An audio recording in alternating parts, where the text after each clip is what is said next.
కాలంలో వివాహ జీవితాలు చూసినట్లయితే మనుషుల్ని చంపేస్తున్నారు డబ్బుల కోసం, ఆస్తుల కోసం. ఒకప్పుడు డౌరీ కోసము పురుషులు ఎంతగానో బాధ పెట్టేవారు. ఈరోజు స్త్రీలు యాలిమనీ కోసము బాధపడుతున్నారంట. అర్థమైందండి? యాలిమనీ అంటే ఏంటి? వివాహం అయిన తర్వాత, వివాహం అయ్యి ఒక 10 days 5 months 6 months అయిన వెంటనే ఏం చేస్తారు? నాకు విడాకులు కావాలి, నా భర్త ఆస్తిలో నాకు సగం కావాలి, డబ్బుల కోసం పెళ్లి చేసుకుంటారు. ఇంత భయంకరమైన లోకం, డబ్బుల కోసం బంధాలు, డబ్బుల కోసం స్నేహాలు, డబ్బుల కోసం అమ్ముకోవడాలు. ఇటువంటి పరిస్థితుల్లో దేవుడు అన్నాడు తన వాక్యంలో, అంత్య దినాల్లో ఇవన్నీ పాపాలన్నీ ఎక్కువ అయితే ఒక ఎత్తు, కానీ ఇంకో సూచన చెప్పాడండి.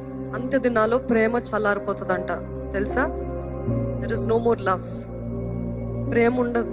భార్యకి భర్త పైన ఉండదు, భర్తకి భార్య పైన ఉండదు, తల్లిదండ్రులకి బిడ్డల పైన ఉండదు, బిడ్డలకి తల్లిదండ్రుల పైన ఉండదు. What seems to be a natural bond అది కూడా ఉండదు. అందరూ విరోధిగా తిరిగిపోతారంట. ఎందుకు? డబ్బుల కోసము, పేరు కోసము, ప్రఖ్యాతి కోసం. అందుకనే ఇటువంటి సమయంలో this is the right time for the Christians to shine the love of God. Hallelujah.